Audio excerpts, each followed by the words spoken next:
Mga pre, di mo na ba kami papakopyahin, Gael? Ayaw mo na ba kami maging kaibigan? Sorry na. Malapit naman na matapos yung natin. Konting kopya pa. Gagraduate na kami. Mga loko.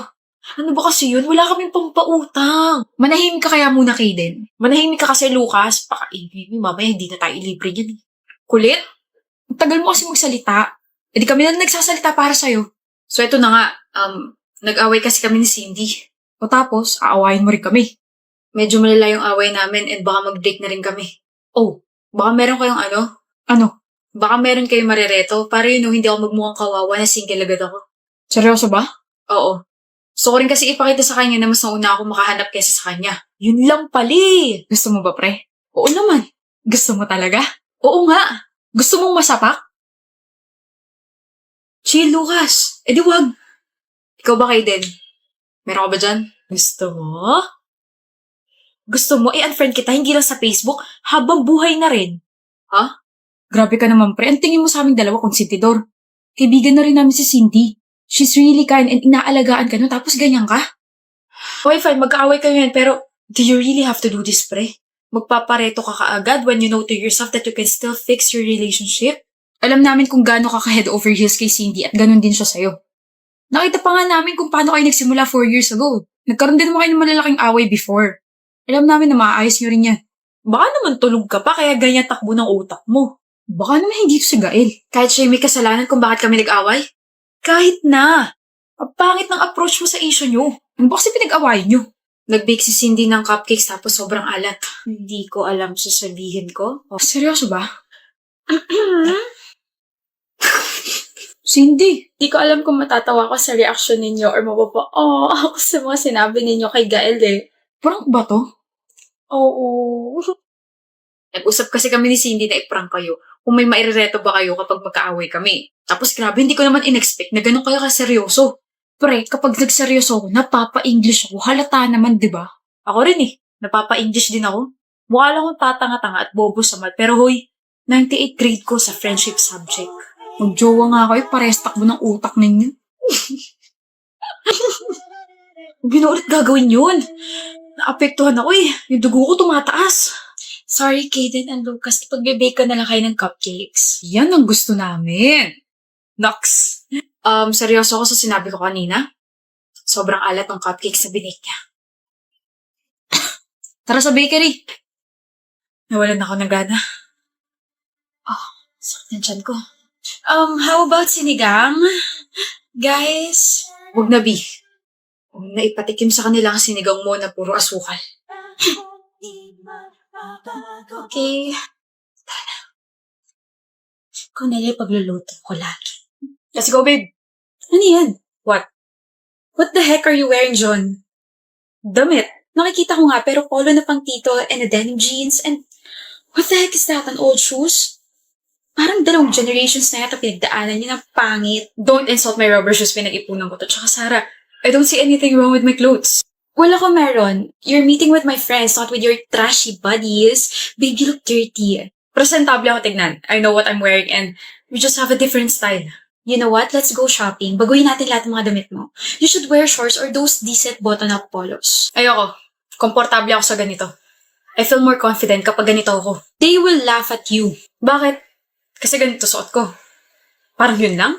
Eh ano naman kung tawanan nila ako? Eh ganito gusto ko suotin eh. You don't understand. Ano ba hindi ko maintindihan ha? Sige nga Sarah. Ano yung hindi ko maintindihan? Yung itsura mo tsaka yung pananamit mo. It matters to me because you're now carrying my name. Ano na lang sasabihin ng mga bago kong friends sa akin kapag nakita nilang ganito suot mo? Magiging katatawanan ako, John. So this is about you naman pala. Mas importante pa yung sasabihin nila. Eh, hindi ka naman ganito dati ah. Sabi mo, you love the way I present myself. Ano nangyari? Siyempre, nagbago na ako ng lifestyle because of my new friends. I mean, they are popular and I can see that. Ang hirap mo naman pakisamahan, John. Kung ayaw mong baguhin kita, pues magbabago na lang ako ng boyfriend. Okay. What? Kung babaguhin mo ko dahil sa opinion ng mga kaibigan mo, maghanap ka na lang ng bagong dadalhin sa kanila. I'm just helping you. You're not helping me. Ginagawa mo akong manika just for you to look good in front of your new friends. You're kind of ruining me, Sarah. Eh di mag-break na tayo. I think mas maganda ako tignan kung wala ka kasi you're bringing my status down. Okay. John? Sarah, Kamusta ka na? 5 years na lumilipas pero ganyan ka pa rin manamit. You still look dirty. My gosh, you haven't changed a bit. Napapag-iwanan ka na yata ng panahon. Pero ako, hindi ko siya iiwan. Excuse me? Hi, I'm Ayla. John's fiancée. Finally, na-meet din kita, Sarah. Oh, sorry. Kilala kita kasi nakwento ka sa akin ni John before. So? So, hindi niya kailangan ng opinion mo. Shut up. No, you shut up. Ikaw yata hindi nagbago, miss. Talim mo pa rin magsalita. Bakit?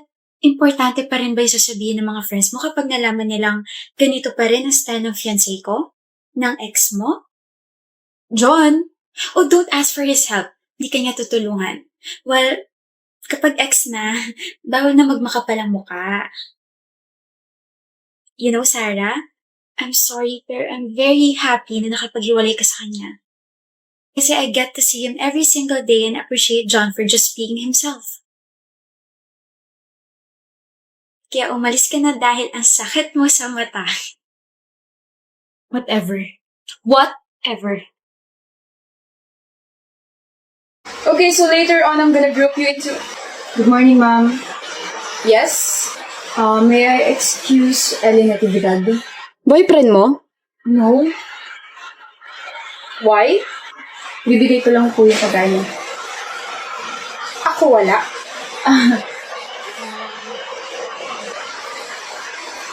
Just kidding. Miss Natividad, tawag ka ng boyfriend mo. Ma'am, hindi ko po siya boyfriend. Oh, manliligaw? Yes po. I am her suitor. Oh, how sweet. Go on. Hey, Hi. here. Thank you, Tom. That's your favorite. Ma'am, hindi ka magsasana all? No. Faster, Miss Natividad, may i-discuss pa ako. Yes, ma'am. Call me, okay? Thank you, ma'am. You're welcome. Bye. Bye. Mga kabataan nga naman yun. Nakikinig ka ba, Lucho? Huh? Sorry, ano ulit yun? Sabi ko, punta tayong Boracay next week kasi sem break na natin. Why are you hesitating? Akala ko ba gusto mo rin pumunta ron? Di ko pa pala nasasabi sa'yo. Ano? Trish, hindi na kita masasama sa mga gusto mong puntahan. Bakit? Wait. Are you breaking up with me? No. I will never do that. Love, you're scaring me. Ano bang problema? Magdadrop na kasi ako. Drop out? Okay naman mga grades mo ah.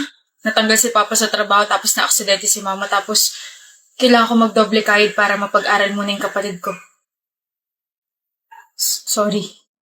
No, you don't have to say sorry. Wala kang kasalanan. And we can always postpone our plans. Mas importante yung pamilya mo. Thank you. Sorry kung hindi tayo sabay makakagraduate. It's fine. I'm here. Hi, love. Sakto kakatapos na ng shift ko. Kumain ka na? Oh, ikaw ba? Tsaka alam mo ba, may nakuha ulit akong trabaho malapit sa amin. 3 na trabaho mo? Nagpapahinga ka pa ba? Isa-isa lang at baka mapano ka. Putla mo no. Kailangan eh. Uunahin ko muna yung bill ni Mama kasi palaki na ng palaki.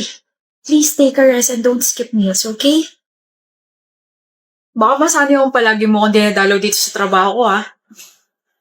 I just wanna deliver some good news. Ano yun? Enrolled ka na? Discharge na si tita sa ospital. Huh? Bayad na yung bill niya. Paano? I paid for it. Galing sa ipon ko. Krish! And also here. Ano to? Enrolled ka na for the second sem. Pumasok ka next week ha. 1 year na lang naman gagraduate na tayo eh. Ako na magbabayad dun. Krish, bakit? I'm now working sa family business namin. Double shift. Sinusweldahan ako ron. Kaya, please, let me help you, love. Babayaran kita. No, I won't let you do that. Kung babayaran mo ako sa kapatid mo na lang. I told you I'm still here, diba? Thank you. Sobrang thank you. Now quit your 2 other jobs and take a proper rest para magka-energy kang mag-aral ulit. Let's go. Huwag mo muna tatanggalin blindfold mo. Tatanggalin ko na. Love, isa. Okay, I'm just kidding. Okay, tanggalin mo na. Charan! Kaninong bahay to? Sa'yo. Huh? Sa akin? Hindi sa atin? Huh? Pangalan mo nilagay ko sa titulo eh.